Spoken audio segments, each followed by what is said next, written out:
sebenarnya ditanam mana kan Pak? Nggih, delok tandur kabeh. Lah kula nek tak dol niku ngene Mas. Sesuk golek bibit kelabaan. Iki asline iki mung ngincer katake jenengan. Pesen nggih mboten ngincer kabeh aja Mas. Sak musim kula. Ngincer katake kok. Assalamualaikum, salam silaturahmi. Ketemu lagi di channel Tani Silaturahmi. Hari ini saya bersama dengan Pak Agus. Ya, Pak Agus ini saya kenal dulu membeli bibit dengan Pak Agus. Awalnya saya membeli bibit dari Katak, ya, karena dulu saya pemula. Terus kemudian saya beli umbi beberapa minggu kemudian. Nah, ini Pak Agus sedang lagi ngapain Pak Agus? Bersihin porang yang kurang sehat. Bersihin porang yang kurang sehat.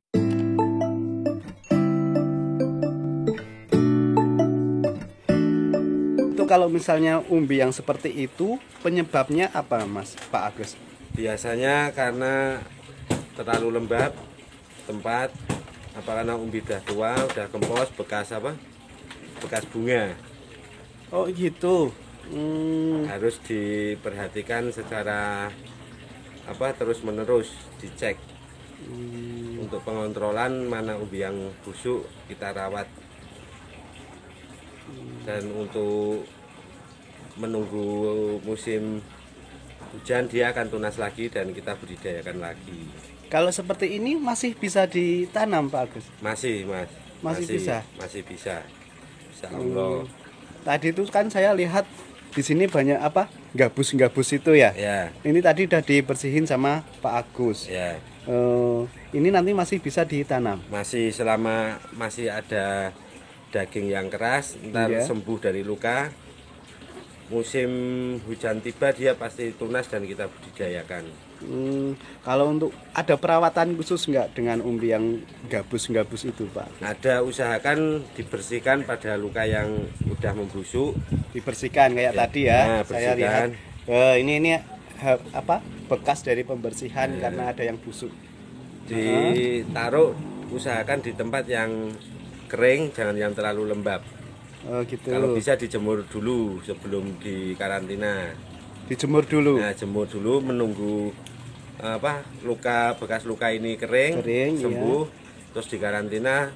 Selanjutnya menunggu tunas yang akan muncul baru kita tanam. Nanti tunasnya dari sini sih nggih. Nah, nggih, dari sini. Kalau sini hilang induk dari tunas, bisa dia tumbuh dari sisi lain badan si porang yang udah sembuh. Oh, bisa. Bisa. Saya kira tuh tunas hanya tumbuh dari sini. Enggak Mas, tergantung. Seumpamanya ini dibelah juga, dia tetap keluar tunas. Beda sama umbi lain. Kalau umbi lain kan suwek, seperti suwek contohnya Mas.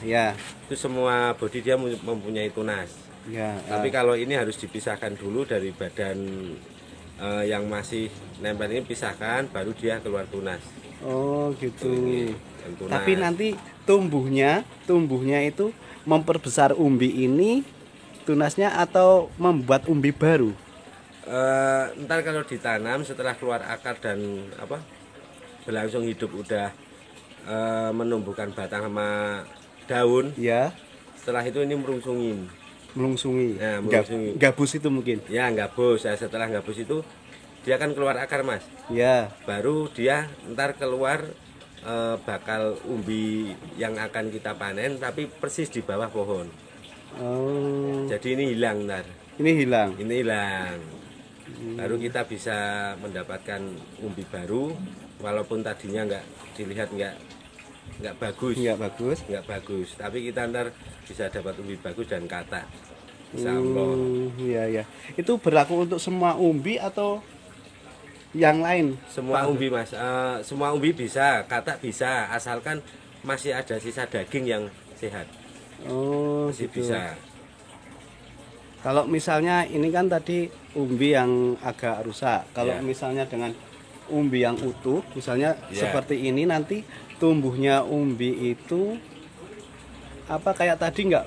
Dia umbi ini menjadi gabus. Ya. Terus numbuh umbi lagi di bawah. Umbi lagi. Atau ini memperbesar sendiri? Ini ntar hilang, terus umbi baru di bawah pohon.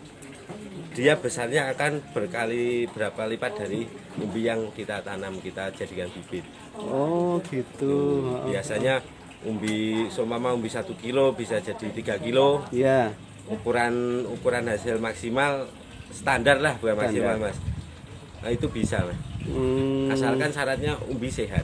Harus bisa. Makanya kan daging dalam disedot oleh pertumbuhan batang sama daun. Iya. Setelah itu dia proses lagi jadi umbi sama akar untuk menuju umbi yang selanjutnya kita panen. Oh seperti itu. Iya. Sebenarnya nggak ada kendala umbi busuk asalkan kita bisa ngerawat, bersihin, dijemur. Kalau udah sembuh kering baru kita tanam lagi, udah keluar tunas. Dan jangan sampai lengah kalau mau nanam seperti ini, nunggu musim hujan yang akan datang. Nunggu musim hujan yang akan datang. Ya, hujan pertama langsung kita tanam, jangan sekali-kali baru 3 bulan apa 2 bulan sebelum hujan kita tanam. Kenapa Pak Agus? Bisa tersengat matahari karena dia kan harus adaptasi di tempat baru. Nah, dia bisa busuk dan bisa kering.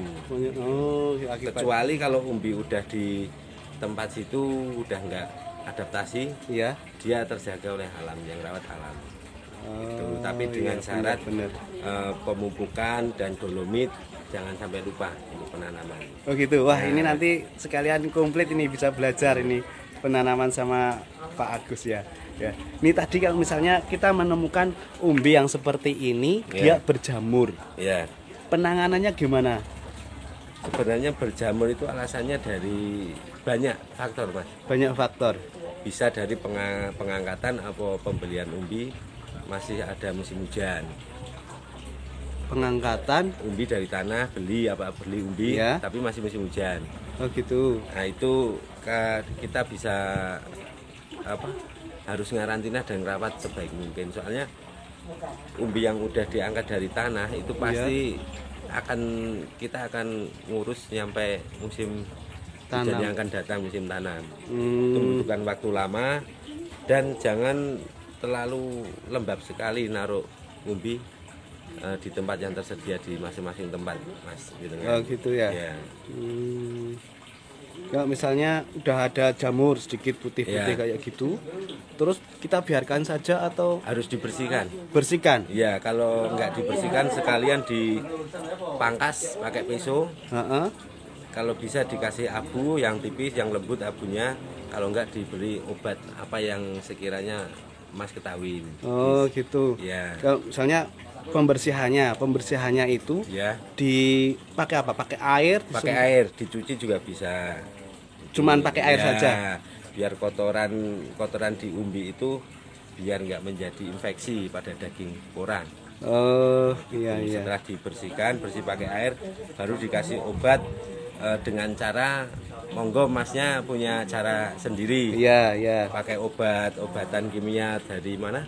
Dari toko apa mau yang alami pakai berambang merah. Pakai berambang merah. Nah, itu itu namanya? Di blender. Di blender ntar disaring, ambil airnya terus dicampur dengan air yang bersih. Terus dicelupin sekitar 15 menit lalu dijemur. Oh gitu. Ya, bisa amloh. Kalau cara ini gagal mungkin semua orang punya cara masing-masing. Yang penting intinya umbi tetap sehat. Menunggu tunas untuk ditanam hujan yang selanjutnya. Kalau yang tadi pakai abu itu gimana? Pakai abu itu karena abu kan sangat lembut Mas. Iya. Sangat lembut, mungkin jamur ini nggak bisa nyerang. Oh gitu. Ya. Karena mungkin abu ada kandungan lain yang belum saya ketahui untuk rawat umbi ini. Contoh udah dikasih abu. Oh ini udah dikasih abu. Langsung kering. Ini tadinya gimana kondisinya? Busuk langsung saya belah sekalian. Iya. Jika langsung kasih abu. Tunas baru udah mulai kelihatan. Oh iya. Ini menjadi umbi yang sehat lagi ya. Umbi yang sehat lagi. Tapi untuk hasil ntar kita tanam, kita lihat hasil yang akan kita panen ntar. Oh gitu. Kalau bicara sekarang jadi sekian ntar malah repot Mas. Iya benar. Mending buktiin pakai apa? Pakai tindakan di lapangan. Iya. Jenengan tidak eman-eman ini dipotong Pak Agus. Daripada busuk, dia kan langsung merambat. Semua nggak bisa diselamatkan. Mending dipangkas, diselamatkan, kita rawat. Oh gitu, ya. Ya, dah, makasih ini. Terima kasih. Ini tadi sudah ada banyak penjelasan dari Pak Agus ya. Dan ini Pak Agus saya banyak melihat kayak gini nih, yang termasuk ini yang tadi ini. Ini kira-kira bisa tumbuh nggak? Bisa tumbuh. tumbuh. Saya nggak bisa jelasin secara detail tumbuhnya tunas dari mana. Ya. Tapi pasti keluar tunas. Pasti keluar tunas. Dari sisi mana kita nggak bisa nebak. Soalnya kan busuknya itu kemarin nyerang pada apa itu? Induk tunas. Setelah dibelah kan induk tunas hilang. Ya. Jadi saya nggak bisa jelasin harus dari mana. Tunas harus dari sini itu nggak bisa. Terserah orangnya.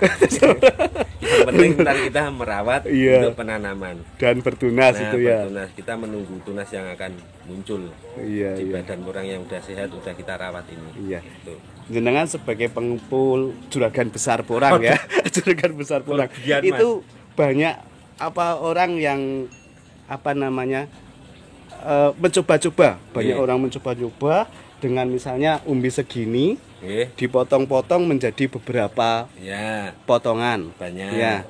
Itu pasti akan merugikan penjual bibit ya. Atau gimana sebenarnya bisa enggak? Sebenarnya enggak, Mas. Ya sebenarnya bisa dibelah, bisa jadi bibit. Tapi merugikan pengepul atau yang penjual bibit itu enggak. Oh enggak. Gimana? Soalnya faktor lain banyak. Seumpamanya umbi bibit terlalu mahal. Mungkin dengan cara dia. Ada cara alternatif itu lebih bagus. Gitu. Tapi itu bisa enggak cara alternatif itu?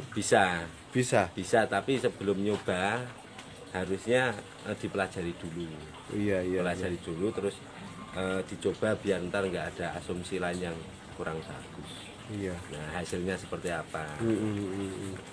Jadi dia melakukan eksperimen bisa untuk ilmunya ntar kalau udah ditanam mungkin bisa disebarkan luaskan untuk selanjutnya orang biar tahu itu bagaimana hasil kalau menguji bibit yang udah dibelah ditanam biar ntar kesononya itu tahu hasilnya maksimalnya kalau umbi utuh dan umbi dibelah seperti apa hasilnya. Tapi jenengan Pak Agus selain jadi juragan bibit ini jenengan tanam enggak? Tanam porang enggak? Tanam porang ya. Kurang lebih lahan sekitar 3.000 meter. Ya dari tahun 3 tahun inilah. 3 tahun ini. Iya.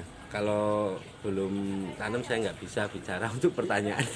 Harus saya jawab. Jenengan juga bibitnya nggak potong-potongan kan ya? Nggak potong-potongan ya. Kecuali yang ada masalah pada umbi. Kayak tadi ini tadi mana ya? Tadi ini.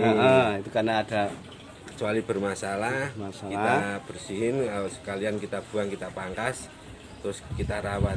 Ada banyak cara untuk merawat umbi, entah itu pakai abu dari bakaran bekas sekam atau yang lain, yang penting abu untuk menutup pori-pori yang sudah terbuka. Kita jemur biar pori-pori tertutup dan jamur pun bisa meminimalisir jamur untuk terjadi di sini untuk masuk di pori-pori porang. Jadi jenengan sudah petani penjual bibit ini juragan besar ini. Siapa yang nggak kenal ini perporangan dengan Pak Agus ini. Jenengan menyarankan untuk misalnya ada orang yang bertanya dengan kalau dipotong-potong biar bibitnya tambah banyak itu menyarankan tidak? Sebetulnya tergantung kebutuhan dia. Enggak modal, kebutuhan yang mau nanam, mau eksperimen, mau nyoba, pengen tahu atau untuk budidaya. Kalau ntar kan yang pakai cara itu dia bisa menilai, Mas.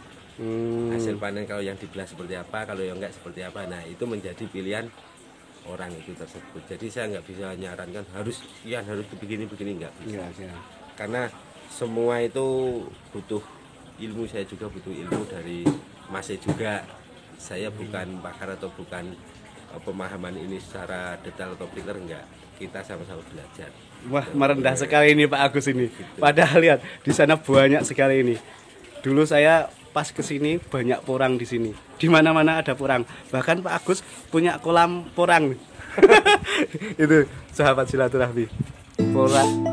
Kolam porang itu banyak sekali.